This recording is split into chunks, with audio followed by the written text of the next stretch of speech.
सबसे पहले आप सभी को बहुत बहुत मुबारकबाद। आप सभी का एडमिशन किसी न किसी इंस्टीट्यूट में या यूनिवर्सिटी में या कॉलेज में हो रहा है। अब आप लोग का जो है सच में कहा जाए तो जो आपकी कैरियर के लिए पहला जो स्टेप आप लेने जा रहे हैं अब वो यहीं से आप लेने जा रहे हैं। आईटीपी फर्स्ट सेमेस्टर में आप सभी का स्वागत है। तो इस प्रकार से आप लोग का जो है आपके यूनिवर्सिटी में स्वागत किया जाएगा। लेकिन उस यूनिवर्सिटी में पहुंचने से पहले एक प्रक्रिया आपको और करनी होगी और वो प्रक्रिया है आपको काउंसलिंग कराना, वो ऑफलाइन काउंसलिंग। अभी आपने जो कराया ऑनलाइन काउंसलिंग था। इस ऑनलाइन काउंसलिंग में आपने जो डॉक्यूमेंट अपलोड किए हैं उनका वेरिफिकेशन किया जाएगा आपका ऑफलाइन काउंसलिंग में, जिसको आप फिजिकल काउंसलिंग के नाम से भी जानते हैं। ठीक है, इस फिजिकल काउंसलिंग में आपने जितने भी डॉक्यूमेंट अपलोड किए हैं या जो भी प्रक्रिया अभी तक हुई है उन सब का आपका वेरिफिकेशन किया जाएगा। इन वेरिफिकेशन में क्या क्या डॉक्यूमेंट की जरूरत होती है ये हम आज आपको इस सेशन में बताएंगे।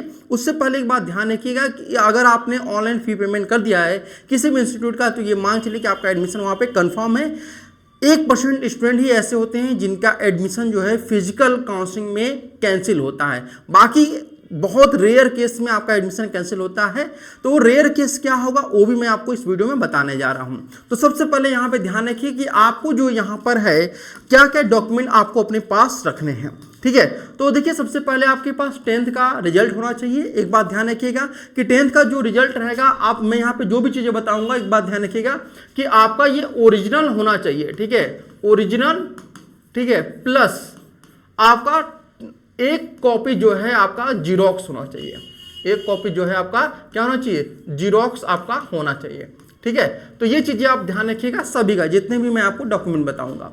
तो ये आपका 10th का रिजल्ट, इसका भी आपका जो चीज़ें मैंने बताया ओरिजिनल आपके पास होना चाहिए और एक कॉपी इसका जीरोक्स होना चाहिए। ठीक है, इसके बाद आपका 12th का रिजल्ट होना चाहिए। ठीक है, और पास, कंपार्टमेंट नहीं, पास होना चाहिए। एनसीईटी का एप्लीकेशन फॉर्म जो आपने भरा हुआ था उस फॉर्म को भी आपको यहाँ पे जरूरत होगी। ठीक है, इसके बाद एनसीईटी का एडमिट कार्ड आपके पास होना चाहिए। जो आपने हॉल टिकट अपने जब वहाँ पे गए थे एग्जाम देने तो उसमें आपने अपना सारा चीज़ें भरा हुआ था, वेरिफिकेशन किया हुआ था कि मुझे कोई दिक्कत नहीं है ना, तो आपका सारा चीज़ें ओरिजिनल वाला होना चाहिए। इसके बाद आपका एनसीईटी का न्यू स्कोर कार्ड, यानी आपको पता है कि 2 बार आपका स्कोर कार्ड आया हुआ, एक बार केवल परसेंटाइल में आया था, एक बार आपका जो है परसेंटाइल और आपका जो है यहाँ पर रॉ स्कोर वो भी आपका दिया गया था, जिसको आप नॉर्मलाइज स्कोर भी कहते हैं।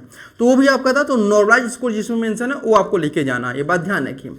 इसके बाद यहाँ बात करते हैं आपका कैटेगरी सर्टिफिकेट आपका होना चाहिए, चाहे आप ओबीसी के हों, ठीक है, या फिर आप एससी हो या फिर एसटी हो या फिर आपका ईडब्ल्यूएस हो, आप सभी के पास आपका होना चाहिए। और ये ध्यान रखिएगा कि ये सारे सर्टिफिकेट आपका 1 अप्रैल 2025 के बाद का होना चाहिए। ठीक है, 2025 के बाद का होना चाहिए। सबसे ज़्यादा जो यहाँ पे दिक्कत होती है बच्चों को यहीं पे होती है कि अगर ये आपका नहीं होगा, कैटेगरी सर्टिफिकेट नहीं होगा, फिर वहाँ पे देखा जाएगा कि आपके पास तो कैटेगरी सर्टिफिकेट है नहीं, आपके पास कितना नंबर है उसके अकॉर्डिंग फिर देखा जाएगा।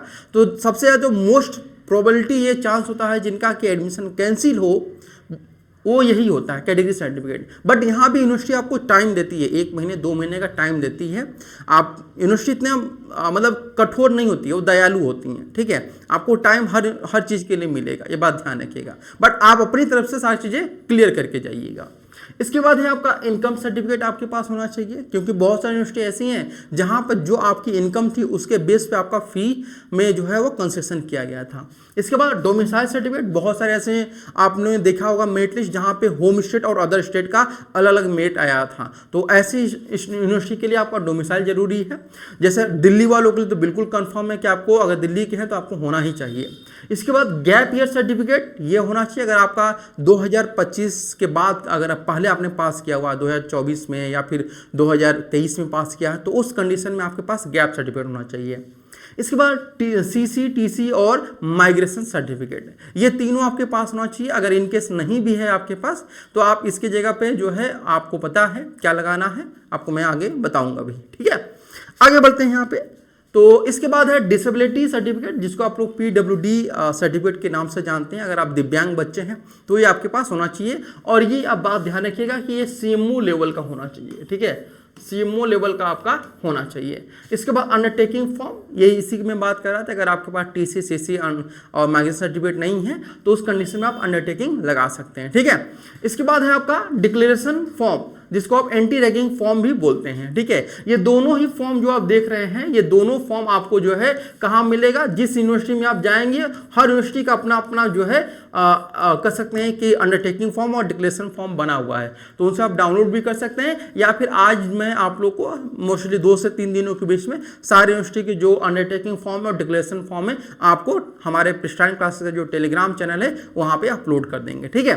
तो ये आपका हर यूनिवर्सिटी का अपना अपना ये आपका डिक्लेरेशन और अंडरटेकिंग फॉर्म होता है, ठीक है। इसके बाद आपका पुलिस वेरिफिकेशन सर्टिफिकेट हर यूनिवर्सिटी के लिए जरूरी नहीं होता है, बट जैसे IIT हो गया, NIT हो गया, RI हो गया, ये बड़े बड़े इंस्टीट्यूट आपको जो है पुलिस वेरिफिकेशन सर्टिफिकेट मांगते हैं कि आपके पास कोई आपके खिलाफ कोई केस तो पेंडिंग नहीं ना है, कोई अगर केस पेंडिंग है तो वो वहाँ पे मेंशन होगा, पुलिस वहाँ पे मेंशन करेगी, ठीक है। तो ये चीज़ें आप ध्यान रखिएगा। इसके बाद आपका 5 फोटोग्राफ्स यानी कि 5 फोटोग्राफ आपके पास मिनिमम होना चाहिए, लेकिन मैं तो कहूँगा कि कम से कम आप जो है यहाँ पे हर यूनिवर्सिटी 5 मांगती है तो आप यहाँ पे 8 लेके चलिए, 8 फोटोग्राफ कम से कम आप ले लीजिएगा। वैसे भी जहाँ भी जाएंगे आप फोटो खिंचवाने के लिए तो आपको 9 फोटो का ही फ्रेम देगा या फिर 10 फोटो का देगा, ठीक है। तो पैसा उतना ही लगना है, तो आप लोग अपना निकाल कर रख लीजिएगा, ठीक है। इसके बाद अगर हम बात करते हैं आपका है यूनिवर्सिटी में जब आप रजिस्ट्रेशन कर रहे थे, ठीक है, जैसे आपका रिजल्ट आया तो रिजल्ट के बाद हर यूनिवर्सिटी में अपना रजिस्ट्रेशन शुरू कर दिया था, तो रजिस्ट्रेशन का फॉर्म आपको जो है लेके जाना है, ठीक है। वो प्रिंट आउट करा लीजिएगा, वो PDF आपके पास होगा, प्रिंट करा लीजिएगा।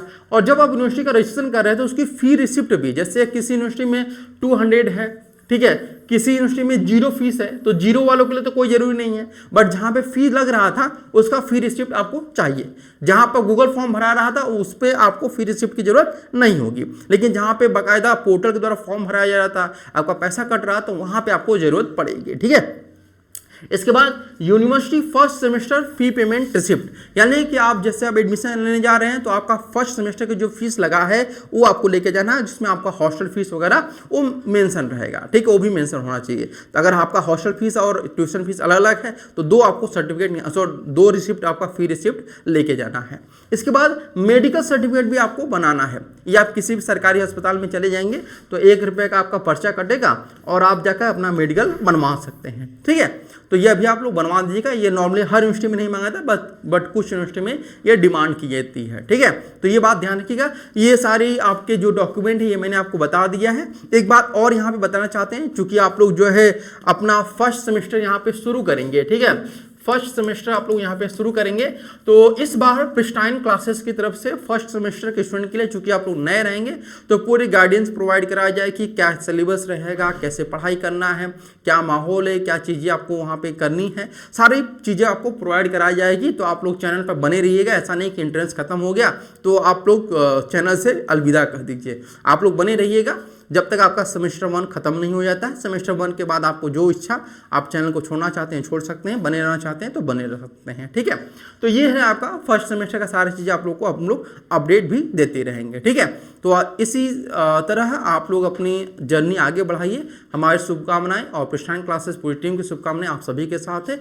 आप लोग अपने भविष्य में बहुत ऊंचाइयों तक पहुँचे, यही हमारी कह सकते हैं कि दुआ है या गुजारिश है भगवान से कि आप लोग अच्छी तरीके से अपना सारा चीज़ करिए। तो आज के लिए इतना ही, फिर मिलते हैं नेक्स्ट वीडियो में, तब तक के लिए धन्यवाद।